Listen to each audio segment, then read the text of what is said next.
News at 5 starts now. In Chesterfield, more than 3 years later, after she disappeared without a trace, a suspect has been charged with murdering Layla Namaranian. This afternoon, we learned that Namaranian's ex-boyfriend, Michael Edwards, has been charged with first-degree murder. Namaranian disappeared back in 2012. She was last seen leaving her job at Altria. She didn't show up to work the next day and hasn't been seen since. 8 News reporter Parker Slaybaugh is working the story. Well, Juan and Amy, today's announcement came as a surprise. Now, we understand that yesterday authorities presented their evidence to a multi-jurisdictional grand jury, and it was that grand jury that decided to indict Michael Edwards. 3.5 years later, Layla Namaranian has still never been found. It has been concluded that Layla Namaranian is deceased, even though we have not recovered her remains. She seemingly disappeared without a trace. But the man that has been at the center of the investigation, Michael Edwards, today charged with murder. At this time, Layla Namaranian's family in Italy were notified of the pending arrest earlier this morning via the Italian consulate. Edwards was Namaranian's ex-boyfriend. Unsealed search warrants contain information saying Namaranian was afraid of Edwards. She had told friends he choked her. Documents also say they found blood in the trunk of Edwards' car. Authorities seized a list of items including duct tape, a bottle of 409 cleaner, Clorox, and towels. All the detectives that did such an outstanding job over all these years to try to bring a little bit of closure to the family. This is the first time in Chesterfield that someone has been charged with murder while no body has been found. Other cases across the state, like the murder of Alexis Murphy, where Randy Taylor was convicted despite a body never being found, were cases considered by police. We've been aware of the other cases. Now, Edwards was taken into custody this morning at his place of employment. He will be in court tomorrow morning at 9:30 for a pretrial hearing. Now, how hard is it to try a murder case with no body? We asked that question to a legal expert coming up tonight at 6. Parker Slaybaugh, 8 News. This weekend, Help Save the Next Girl invites you to remember Layla Namaranian, as well as several other women missing in the area. Zulma Paban and Ariana Davis are among them. That's happening at the TGI Fridays on Rittenhouse Drive on Saturday. Just in tonight, American Airlines computers back online after an outage that grounded flights at America's busiest airports. This happened around noon, affecting Chicago's O'Hare, Dallas-Fort Worth, and Miami. The cause of the outage is still unknown. Also just in, Chile is hit by another earthquake. This one happened near Coquimbo. It hit the area with a magnitude of 4.7. Now this all comes after an 8.3 earthquake rocked that country. We've learned that the Chilean authorities have said that at least 11 people died. More deaths could be announced in the coming days as emergency crews reach the areas that were hardest hit. Meanwhile, a tsunami advisory has been dropped for Hawaii and parts of coastal California. The National Weather Service says a 3-foot wave was recorded on Hawaii's Big Island, but no reports of any significant impacts. John, what are we seeing in the forecast where we all live? Oh, well, pretty good weather for us. Almost nice surfing weather, what you saw there, by the way, on the west of the coastline of California. Most of the waves they saw were a foot or less in elevation. We're 82 degrees outside right now, 84 degrees the nation's capital. Temperatures headed down to just about 60 once again overnight across the area. Tonight's forecast is kind of rinse and repeat. Clear skies expected over us. Very nice outside right now. We're looking for temperatures falling to 72 at 8 p.m., 60 overnight, and an instant replay Friday is headed your way. Details on it the weekend coming up. Thank you, JB. Just one day away now from the opening ceremonies for the UCI Worlds, and Richmond's mayor hopped on a two-wheeler today himself. Dwight Jones toured parts of the course to see if things are ready. Hopefully he's pleased. 8 News anchor Avajoy Burnett's live downtown with what he saw and what he was looking for. Avajoy? Hey Juan, right now we're standing in the middle of Broad Street. Keep in mind this is rush hour, but no traffic is going through as people put on the final touches to the finish line. Over here we see some guys who are working on the finish line, and then right there you see the structure that's replaced the stop signs that usually stand here at Broad and 5th. And then I want to show you one more thing. Right over there, that's a trailer where journalists will be staying, broadcasting this all around the world. Broad Street between 3rd and 7th transformed into the finish line for the mayor. This has been a long time coming. 5 years down to one day. Yeah, we made the bid 5 years ago, I went to Europe to get the bid. We were able to get it in competition with many European countries. The mayor had some company as he took a spin around parts of the course this morning. Are you winded? No, I'm not. The bike has good low gears. Just to get a first-hand look at how things are coming along. The city is beautiful. You know, it's like when you're getting ready for company, you know, you put on your best face. I think that we have our best face on. But there's still work to do inside the convention center where fans will be able to hang out for free.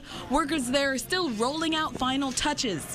And back out at the finish line, different companies are having to work around each other to beat the clock. But we found one group that's actually working for free. A Richmond-based company made all of these metal barriers that will line the finish line. They say it's a gift to the city. This cost us about $30,000 to build these barriers, to build all these finish lines. Would have probably cost the city about $70,000 had they gone and bought them commercially. And they were all done, more importantly, they were done by workforce development guys. Now we see how crews out here are putting their finishing touches on the finish line, but I wondered how are the businesses doing. For example, this hotel right here over my shoulder. Coming up tonight on 8 News at 6, I'll show you an interesting use for their ballroom. Reporting live in downtown Richmond, Avajoy Burnett, 8 News. All right, thank you, Avajoy. Very, very exciting. Richmond police want to remind you about all the street closures coming up, and there will be quite a few of them. They change every day. Be prepared to navigate your way around detours that will be in place. Also remember, parking is limited across the city, and no parking areas exist right now along Broad Street and Monument Avenue. Those are already being enforced. Others go into effect soon. If you need information about parking, road conditions, anything UCI, check out our UCI page. It's at WRIC.com. News where you live in Chesterfield, where a daycare on Courthouse Road was placed on lockdown today. Someone found a piece of tape on a pipe that said kaboom at Guardian Christian Academy. When police arrived on the scene, they quickly gave the all clear, but they are still investigating. Just in tonight, during the first meeting of the state's PERC Kit Work Group, it was revealed to 8 News that mistakes have been made in logging the state's rape kit inventory. Those are kits sitting in police storage that have never been tested for DNA. Some departments, like Virginia Beach, misunderstood guidelines and only submitted evidence from 2013. As a result, the number of untested kits is now up to 2,700 statewide, and we're told that number could grow. Public Safety Secretary Brian Moran, who you see right there, is leading the group, and he says they'll also take a look at policy changes that may prevent a backlog of kits in the future. We want to expand the DNA data bank so that we can use it to apprehend and successfully prosecute those who would commit crimes in the Commonwealth, particularly rape cases. All law enforcement agencies in the state have until October 5th to revise their inventories. Funding to test the additional kits is now a concern. The state was recently awarded a grant, but it only covers testing for 2,000 of the 2,700 kits that are still outstanding. We have a crime alert for you now in Ashland, where police are investigating a string of car break-ins between September 11th and 15th. One person's been arrested so far. The department reminds you to keep your car locked. 8 News anchor Christina Fear joins us now with more news where you live. Christina. We're following news tonight in Petersburg. Police investigating 2 shootings in as many days at the Pecan Acres Estates. Police say one person is in stable condition tonight after being shot along Cottonwood Drive. Then Tuesday morning, just a couple blocks away, police found 30-year-old Benjamin Coleman shot. He later died at the hospital. Both shootings are still under investigation. Also in Petersburg, the West End Baptist Church is hosting a benefit concert tonight for the Sussex pastor and his wife who were nearly stabbed to death back in June. Pastor Hugh Mays and his wife Carol, they are still recovering.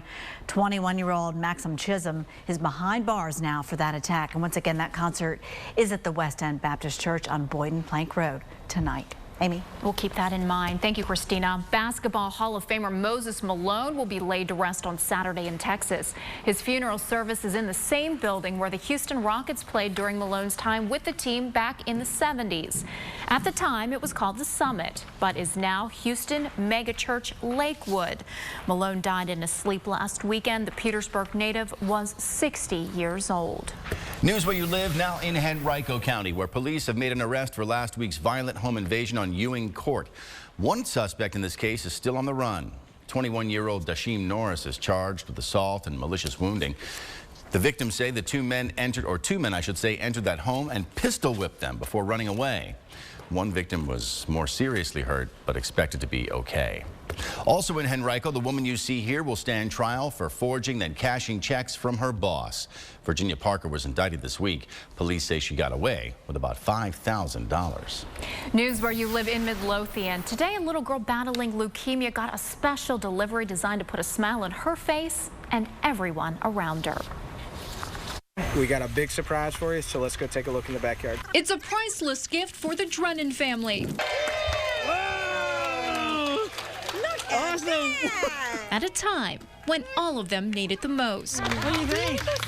3-year-old Claire was diagnosed with acute lymphoblastic leukemia 2 weeks after her 2nd birthday. She is the bravest and the strongest and toughest person that I know, and she's 3. So.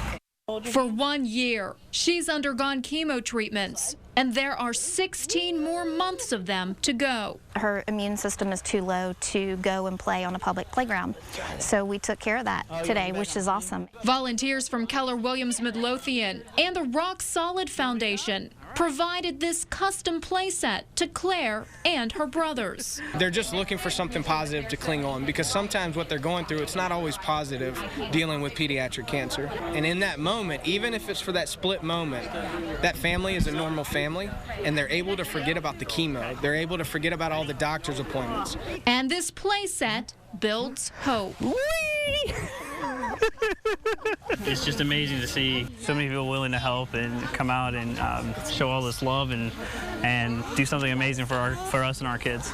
There were so many smiles there today, and if the playset isn't enough, just in case, while the volunteers were building it, they actually sent Claire and her family out in style. An Escalade picked them up today, took them out to breakfast, then to a fun activity. So it was a nice escape for all of them from all the cancer treatments. Lots of fun to be had today. That's wonderful. It was a great time. Nice to see a bright spot for a family in trouble. All righty, coming up here on 8 News, those candy-looking laundry pods are about to get a new look. We'll tell you about changes that could keep your family safe ahead on 8 News. But first, flu season is upon us. Will the vaccines work this year? What the experts say coming up next. Remember, you are watching 8 News at 5, a pretty shot of the city here, covering the news where you live. From Kings Dominion out to Keswick. Stay with us. 8 News at 5 is back in a moment. Welcome back. In Maryland, a 94-year-old woman has died from West Nile virus. Dorothy Mount passed away in Laurel, about 20 miles from Baltimore, you see there. It's the 2nd West Nile fatality for the state, or for Baltimore, I should say, this year. Now, it is the time of year for the flu, and the season is underway. Experts say this year's vaccine may be better than the one they had in 2014, which wasn't a good match because of a surprise flu strain. More than 170 million doses will be produced this year. If you're afraid of needles, don't worry. They also have a nasal spray you can use. The flu vaccine is usually about 50 to 60% effective. Uber and Lyft are coming to Washington airports. Officials have approved new rules allowing the app-based ride-sharing services to pick up and drop off from Reagan National and Dulles International. But get this, drivers will have to pay a $4 pickup and drop-off access fee, which is a cost that could be passed on to you, the passenger. The new rule will take effect on November 1st. The 14-year-old student who was arrested after bringing a homemade clock to school now has an invitation to the White House. Ahmed Muhammad built the clock to impress his teacher, but when she saw it, she thought it was a bomb. The ordeal is getting a lot of attention on social media and from President Obama, who tweeted, "Cool clock, Ahmed. Want to bring it to the White House? We should inspire more kids like you to like science. It's what makes America great." Now, many others are tweeting with the hashtag #IStandWithAhmed, saying that the student was profiled because he's Muslim. 2 New England Patriots staffers are back on the job after Deflategate. The NFL has reinstated an equipment assistant and locker room attendant, both at the center of the scandal at the AFC Championship game. You'll recall Pats quarterback Tom Brady also back on the field. A federal judge overturned his NFL suspension. The NFL has appealed that decision. A 17-year-old football player in Portsmouth is making Virginia history for her, yes, her touchdown pass. Cynthia Brown is thought to be the first girl in the state to throw a touchdown pass in a varsity game. But her football days will be ending soon once the fall season wraps up. But she has earned a full scholarship to play soccer. at Radford University. Gotta love girl power there. John, let's talk about the forecast. We have UCI opening ceremonies tomorrow. And things are setting up to look very nice for that here across the area. Our forecast for tomorrow is going to be rinse and repeat. Basically a carbon copy of what you see outside today is on tap for us for Friday, so it all looks good. 84 degrees right now over in West Point. We're sitting at 82. 83 degrees Hanover, Louisa checking in at 82 degrees. A couple of thin clouds over the southeastern part of the state. That really was about it as far as the day was concerned. Still have that disturbance down over Florida that's been producing some clouds from them there and causing at least a little bit of shower activity. You can kind of see this kind of vanished off the radar picture, but right through here along the coastline and just sitting off the coast. And another system up here in the upper Midwest that we are watching. This is a front that's going to come through here on Sunday. Now, we'll bring temperatures back down to the 70s at the end of the weekend, and it may set us up for some unsettled weather next week. But for tonight, no problems whatsoever. Clear skies expected, low humidity. Temperatures are dropping down to just about 60 degrees for most of us here in Central Virginia. So we're looking at a really nice night view. Clear skies across the board. 72 degrees at 8 p.m., 65 degrees at midnight. Overnight low temperature down to around 60 during the day tomorrow.